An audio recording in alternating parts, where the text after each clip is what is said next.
যারা আমির হামজার এই নাম নিয়ে সমালোচনা করতে চাও যে এই নাম আমির হামজা জানলো কি করে, আমির হামজা না হয় খারাপ মানুষ, জানলো তুই জানলি কি করে? যারা পরিকল্পনা করে তার পিছনে লেগেছ, রাশমিকা মান্দিরা না ইন্দিরা যার নাম বলেছে, তুমি যদি আল্লাহর ওলি হও এই নাম তুমি জানলে কি করে? সুতরাং প্রোপাগান্ডা যত, জনপ্রিয়তা তত, আর প্রমোট করেন যত, লোক লাথি মেরিয়ে পানিতে চুবাই তত। হুজুর আমির হামজা ও দেখো রাশমিকা মান্দারকে নিয়ে যে সমালোচনা হচ্ছে এই ব্যাপারে একটু ব্যাখ্যা করবে। তো এ তো ওয়াজের অংশ না, আমি এ নাম তো জানিও না, কিন্তু কালকে আমি এই নাম শুনেছি অনলাইনে। কোন লাইনে? অনলাইনে। যে যা নিয়ে চর্চা করে তার মধ্যেই সে জিনিসটা বেশি পরিচিত হয়। তবে হ্যাঁ, আমেরিকার প্রেসিডেন্ট ডোনাল্ড ট্রাম্প, এটা কি অটোমেটিক আমরা জেনেছি না জানি না? বাইডেন আগে ছিল জানি না জানি না, সিরিয়ায় অভ্যুত্থান হলো জানি না জানি না, মিডিয়ার কল্যাণে অনেক কিছু পরিমণির নাম আমরা জানি না জানি না, এগুলো আমরা তাদের ভালো বাসলেও জানি না বাসলেও জানি।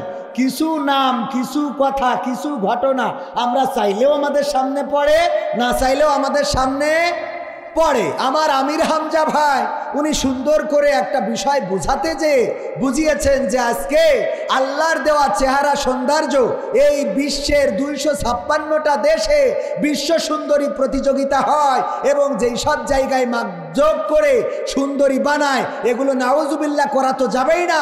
তবে এবার যে বিশ্ব সুন্দরী হয়েছে অনলাইনে তাকে দেখা যাবে, তার নাম নাকি রাশমিকা মান্দারা না ইন্দিরা গান্ধীরা, যাই হোক, এই লোক এই মেয়েটা বলেছে যে আল্লাহু আকবার বলে একটু তাকাই দেখেন যে কেমন সুন্দর করে আল্লাহ বানাইছে। অথচ পৃথিবীর এদের থেকে বেশি সুন্দরী ছিল 5 জন রমণী, তার মধ্যে আমাদের আদি মাতা হাওয়া আলাইহিস সালাম, বলেন সুবহানাল্লাহ। এরপরে ছিলেন মারিয়াম, তারপরে ছিলেন সারা আলাইহিস সালাম, ইব্রাহিম আলাইহিস সালামের স্ত্রী, এরপরে ছিলেন খাদিজা রাদিয়াল্লাহু তাআলা আনহা, এরপরে ফাতেমা বা আয়েশা রাদিয়াল্লাহু তাআলা আনহা এবং ফাতেমা রাদিয়াল্লাহু তাআলা আনহা। আল্লাহর নবীর কন্যার ঘটনাও তিনি ব্যাখ্যা করেছেন, বলেছেন এই ফাতেমা রাদিয়াল্লাহু তাআলা আনহা, এদের তো কি সুন্দরী চেহারা, পৃথিবীর মধ্যে তারা ছিল শ্রেষ্ঠ সুন্দরী। এই শ্রেষ্ঠ সুন্দরীরাও নিজেদেরকে প্রদর্শন করে বেড়ায় নাই, দেখাই নাই, বরং ফাতেমা রাদিয়াল্লাহু তাআলা আনহা ইন্তেকালের সময় বলেছেন, আমি মৃত্যুর পরে ওগো আলী তুমি আমার জানাজা করবা, গভীর রাতে আমার দেহের উপরে এমন কাপড় বিছায়ে রাখবা যেন কাপড়টা দেখেও কেউ বুঝতে না পারে যে আমি কতটুকু মোটা ছিলাম, আমাকে এমনভাবে রাখবা যেন কেউ জানতে না পারে আমি কতটুকু লম্বা ছিলাম, আমাকে এমনভাবে রাখবা পৃথিবীর মানুষ যেন কল্পনা করতে না পারে। ফাতেমা রাদিয়াল্লাহু তাআলা আনহা এই গড়নের ছিলেন, এই মাপের ছিলেন, এই লম্বা ছিলেন, এই ওজনের ছিলেন, এতটুকু যেন না হয় অল্প মুষ্টিমেয় কিছু মানুষকে খবর দিয়ে, যারা খুবই কাছের, তাদেরকে দিয়ে রাতের অন্ধকারে জানাজা পড়িয়ে আমাকে কবরস্থ করবা, আমার যেন পৃথিবীর কোনো মানুষ না দেখতে পায়, এমনকি কবরটা পর্যন্ত পৃথিবীর মানুষ যেন জানতে না পারে এটা ফাতেমা রাদিয়াল্লাহু তাআলা আনহার কবর। যেই কবর দেখে বুঝতে পারে তাইলে মনে হয় এতটুকু লম্বা ছিল। কথা কি বোঝা গেছে? এই কথাটা বলতে যে উনি একটা নাম নিয়েছেন, আর অনলাইনের ষড়যন্ত্র, অনলাইনে প্রোপাগান্ডা, তার বিরুদ্ধে পরিকল্পনা করে ষড়যন্ত্র চালানো হচ্ছে, তার বিরুদ্ধে পরিকল্পনা করে লেগেছে। আমার আমির হামজা ভাইয়ের পিছনে যারা লেগেছে তাদেরকে বলতে চাই, কাটিং করে শার্টকাট করে কোনো অংশ ছাড়বেন না। 2 ঘন্টা যদি একটা বক্তা কথা বলে এর মধ্যে অনেক কথা আসে না। আমি খেলা হবে বলেছি না বলি নাই? আমি বলেছি ওই বর্ডারে বিসি কেড়ে নিচ্ছে, বলেছি না বলি নাই? তো এর মধ্যে ভালো কথা বলেছি, ধরেন 2 ঘন্টার মধ্যে 1 ঘন্টা 50 মিনিট আর 10 মিনিট খারাপ কথা ধরে নেন বললাম। আপনি 10 মিনিট নিয়ে আলোচনা করছেন আর 1 ঘন্টা 50 মিনিট কোনে গেল? কথা কয় না। 10 ঘন্টা নিয়ে আলোচনা করেন, 1 ঘন্টা 45-50 মিনিট হারাই গেল জীবন থেকে। আপনারা তো ইচ্ছা করে অপেক্ষায় ছিলেন যে কোন ভুলটা করে আমরা সেই ভুলের দিনই রোল বাজানো শুরু করব। এইগুলো বাংলাদেশের জনগণ খায় না।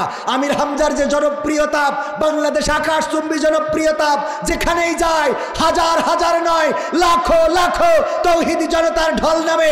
এটা কোনো কিছুর জন্য নয়, শুধুমাত্র আল্লাহর কোরআনের জন্য, বলেন ঠিক কিনা? সুতরাং এই জনপ্রিয়তাকে শেষ করা যাবে না। যারা পরিকল্পনা করে তার পিছনে লেগেছ, রাশমিকা মান্দিরা না ইন্দিরা যার নাম বলেছে, তুমি যদি আল্লাহর ওলি হও এই নাম তুমি জানলে কি করে? কথা কয় না। তুমি পরহেজগার আমি মানছি, ও পরহেজগার। কেমন পরহেজগার? এক দেওর ভাই থাকে মালয়েশিয়ায় বিদেশে, ভাবির সাথে বুঝতে পারিছেন, ভাবির সাথে এখন ওই একদিন এক রাত দুই রাত পাঁচ রাত হঠাৎ করে এলাকার লোকজন বললো ভাবির সাথে তো বেকায়দা করছে, না এটা তো ধরতে হবে। যেদিন ঢুকেছে ঘরের মধ্যে অমনি সবাই যেয়ে দরজা আটকাইছে, ও পিছন দিয়ে তাড়াতাড়ি দিয়েছে দৌড়। এক বেড়া ফাঁকা ছিল, ফাঁকাতে বেরোয় এসে তারপরে ঘরে ঢুকে যায় নামাজ বিছাইয়ে তাহাজ্জুদে পড়ে রয়েছে, সিজদায় পড়ে রয়েছে। যেই লোকজন বলছে ওঠ, তা বলছে খেয়াল ওঠ, তা বলছে আমি সিজদায় রয়েছি না, তাহাজ্জুদে ডাকিস না এখন, আমি এখন এসকে পাগল, এসকে পাগল আগে ওঠ। তুই তো পরহেজগারে তো বুঝতে পারছি, এখন ব্যান রাত্রি সিজদা দিচ্ছিস মানে তো তুই তো পরহেজগার, মানে কি তুই তো অলিয়া উলিয়ার পর্যায়ে চলে গেছিস। কিন্তু দুঃখ হইলো তোর স্যান্ডেল জুড়া ভাবির খাটের তলে কেন? তুই তাহাজ্জুদ পড়া লোক, আমার তো মানতে অসুবিধে নেই, তা তোর স্যান্ডেল ভাবির খাটের নিচে থাকলো কেন? তা যারা আমির হামজার এই নাম নিয়ে সমালোচনা করতে চাও যে এই নাম আমির হামজা জানলো কি করে, আমির হামজা না হয় খারাপ মানুষ, জানলো, তুই জানলি কি করে? তোর স্যান্ডেল খাটের নিচেই কেন? কথা কি বোঝা গেছে? এই জন্য এইসব ফাঁদে মুসলমানরা পা দেয় না, ষড়যন্ত্রকারীরা ষড়যন্ত্র করতেই থাকে। বাংলাদেশের জনগণ বোঝে যে কাকে দরকার আর কাকে দরকার, কথা কয় না। আমার মিজানুর রহমান আজহারি ভাই যখন বললেন রাসূল সিক্স প্যাক ছিলেন, বডিটা বোঝাতে যেয়ে উনি শব্দটা ল্যাঙ্গুয়েজটা ইউজ করে ফেলেছিলেন। আল্লাহ মাফ করুন যদি এই শব্দ ইউজ করা বা এই ল্যাঙ্গুয়েজটা ব্যবহার করা অন্যায় হয়ে যায়, আল্লাহ তাকে ক্ষমা করুন। কিন্তু সেটাকে কেন্দ্র করে গোটা বাংলাদেশে একটা প্রোপাগান্ডা চালানো হয়েছিল। এই প্রোপাগান্ডায় জনপ্রিয়তা বেড়েছে না কমেছে? আপনি মিথ্যা প্রচার করে তো লাভ নাই। আল্লামা সাইদিকে রাজাকার বানানো হয়েছে, ধর্ষক বানানো হয়েছে, জেনাকার বানানো হয়েছে, লুণ্ঠনকারী বানানো হয়েছে, চোর বানানো হয়েছে, ডাকাত বানানো হয়েছে, 13টা বছর কারাগারে রাখা হয়েছে। কিন্তু সেই আল্লামা সাইদির জানাজায় বাধা দেওয়া সত্ত্বেও যত মানুষ হয়েছে, এই দেশের জাতির পিতার জানাজায় এত হয়নি। হয় নাই মানে কি? জানাজা পড়ার লোকই তো কম, ঠিক না বেঠে? সুতরাং প্রোপাগান্ডা যত, জনপ্রিয়তা তত, আর প্রমোট করেন যত, লোক লাথি মেরিয়ে পানিতে চুবাই তত। চুবাইছে না চুবাই নাই?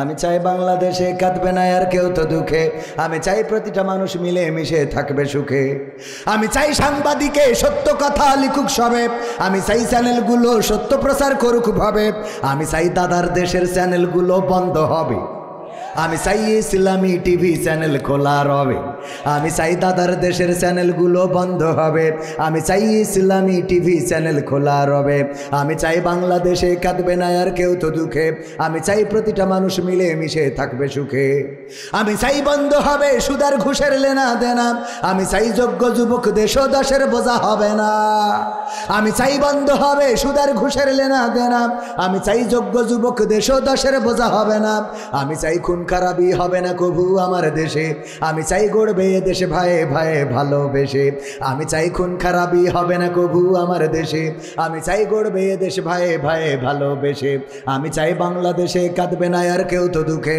আমি চাই প্রতিটা মানুষ মিলে মিশে থাকবে সুখে, আমি চাই আলেম যারা থাকবে দেশে মুক্ত তারা, আমি চাই মুফাসসিরের কণ্ঠে কোরআন শুনবে ধরা, আমি চাই আলেম যারা থাকবে দেশে মুক্ত তারা, আমি চাই মুফাসসিরের কণ্ঠে কোরআন শুনবে ধরা, আমি চাই কারাগার থেকে ফিরবে আমার ভাইয়েরা নিড়ে, আমি চাই কোরআনের পাখিরা মোদের মাঝে আসবে ফিরে, আমি চাই কারাগার থেকে ফিরবে আমার ভাইয়েরা নিড়ে, আমি চাই কোরআনের পাখিরা মোদের মাঝে আসবে ফিরে, আমি চাই বাংলাদেশে কাঁদবে না আর কেউ তো দুঃখে, আমি চাই প্রতিটা মানুষ মিলে মিশে থাকবে সুখে, আমি চাই সংসদ থেকে বলবে সবাই খোদার কথা, আমি চাই নেতারা সবাই মুছে দেবে দুঃখীর ব্যথা, আমি চাই সংসদ থেকে বলবে সবাই খোদার কথা, কথা।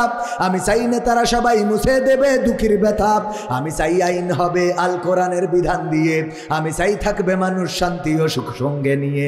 আমি চাই আইন হবে আল কোরআনের বিধান দিয়ে। আমি চাই থাকবে মানুষ শান্তি ও সুখ সঙ্গে নিয়ে। আমি চাই বাংলাদেশে কাঁদবে না আর কেউ তো দুঃখে। আমি চাই প্রতিটা মানুষ মিলে মিশে থাকবে সুখে। আমি চাই নির্দোষী কেউ পড়বে না আর হাতে কড়া। আমি চাই সত্যিকারের অপরাধী সব পড়বে ধরা। আমি চাই নির্দোষী কেউ পড়বে না আর হাতে কড়া। আমি চাই সত্যিকারের অপরাধী সব পড়বে ধরা। আমি চাই ফাঁসির কাষ্ঠে ঝুলবে না আর আমার নেতা। আমি চাই লঙ্ঘন হবে না কভু মানবতা। আমি চাই ফাঁসির কাষ্ঠে ঝুলবে না আর কোনো নেতা। আমি চাই লঙ্ঘন হবে না কভু মানবতা। আমি চাই বাংলাদেশে কাঁদবে না আর কেউ তো দুঃখে। আমি চাই প্রতিটা মানুষ মিলে মিশে থাকবে সুখী। চান আপনারা? চান? এই চাওয়া যদি আমাদের থাকে তাহলে আমাদের একটু জেগে ওঠার দরকার আছে না নাই? আমরা 1952-তে জেগেছিলাম, বুকের রক্ত ঝরিয়েছিলাম। সালাম, রফিক, শফিক, জব্বার, বরকত তারা বুকের তাজা রক্ত ঢেলে দিয়ে প্রমাণ করেছিল এই পিচ ঢালা কালো পথ লাল করতে জানি, সবুজের ঘাস লাল গালিচা বানাতে জানি।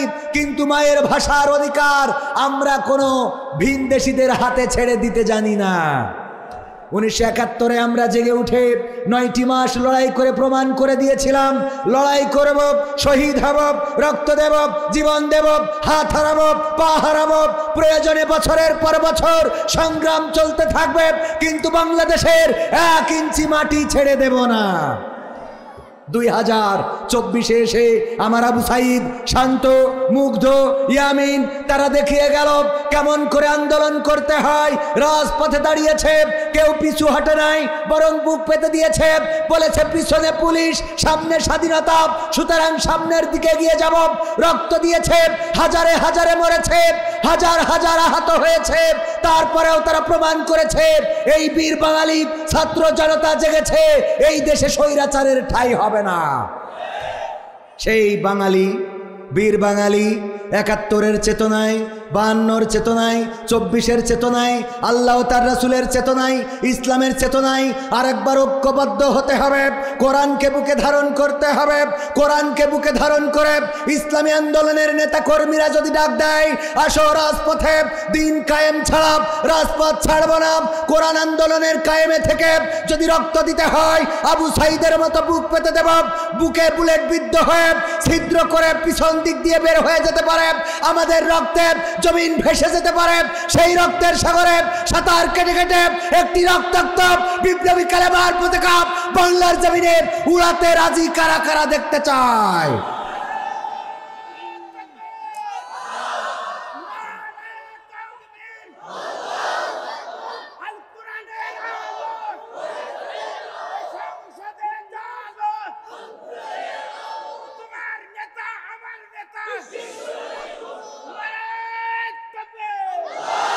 সম্মানিত ভাইয়েরা, জাগতে হবে এই জন্যে যে আমাদের দেশ স্বৈরাচার মুক্ত হয়েছে, এটা ঠিক, কিন্তু তাদের প্রেতাত্মারা প্রতিটা ডালে ডালে বসে আছে। এখনো যদি আমরা রাস্তায় চলি দেখতে পাই আমার দেশের তাদের প্রতিষ্ঠিত ট্রাফিকগুলো জ্যাম বাঁধিয়ে বসে থাকে, নির্বিকার বসে হয় বিড়ি টানছে, না হয় বউয়ের সাথে গল্প করছে। এরা দালাল, এদেরকে জায়গায় জায়গায় প্রতিবাদ করতে হবে। আপনার বেতন দেয়া হয়, জনগণের ট্যাক্সের টাকায় আপনি বেতন নিয়ে রাস্তায় জ্যাম পড়ে বসে থাকবেন, আর আপনি চেয়ারে বসে থাকবেন, বাইকের উপরে বসে থাকবেন, গাড়িতে বসে থাকবেন। বাংলাদেশের জনগণ এটা মেনে নেবে না। জনগণের টাকায় বেতন পাওয়া police, BGB, BDR, RAB, NSI, DGFI সকল কর্মকর্তা কর্মচারীদেরকে জনগণের জন্য হতে হবে। কোনো শোষণ নয়, শাসন নয়, জনগণের খেদমত করতে হবে। তা না হলে যেইভাবে বিনা ভোটের সরকার নয় বরং তাহাজ্জুদের ভোটের সরকারকে তাড়িয়েছি, এখনকার সরকার এমনি ফেলাই দেবে। কথা কয় না, তাহাজ্জুদ পড়ি তাই টিকাতে পারিনি, আর তোরা তো নামাজই পড়িস না। কথা বলে না, ঠিক না বেঠে? তাহাজ্জুদ পড়েও টিকাতে পারল না। কত ইবাদত বন্দে টিকাবে কি? আবার রোগের মধ্যে যে কটা দোয়া করে তা শয়তান। বলছে আল্লাহ এই 1975 15ই আগস্ট বঙ্গবন্ধুর সপরিবারে যারা হত্যা করেছে আল্লাহ তুমি তাগের বেহেশত নসিব করিয়ে দাও। তো তোর আমলিক করতে কইস কিনা, তুই জামাতে যোগ দে। এই দুয়াই যখন করবি তা আমলিক করিস কেন? কথা কয় না। এরপরে আর এক পীর সাহেব দোয়া করতেছে, আল্লাহ তুমি বঙ্গবন্ধুকে জাহান্নামের উচ্চ মাকাম দান করো। কত বড় শয়তান। আমি কই উরা যদি আমলিক হইতো আমরা তো 3 ডবল আমলিক। ঠিক না বে ঠিক? সবাই জিকির করেন লা ইলাহা। পানি আছে?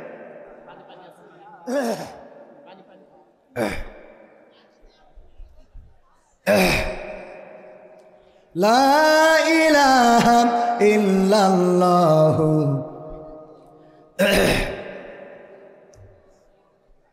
ক্ষমতায় কেউ স্থায়ী হয় না, হোক না সে হাসিনা কি বারে না, সে আরটা চিরকাল থাকে না।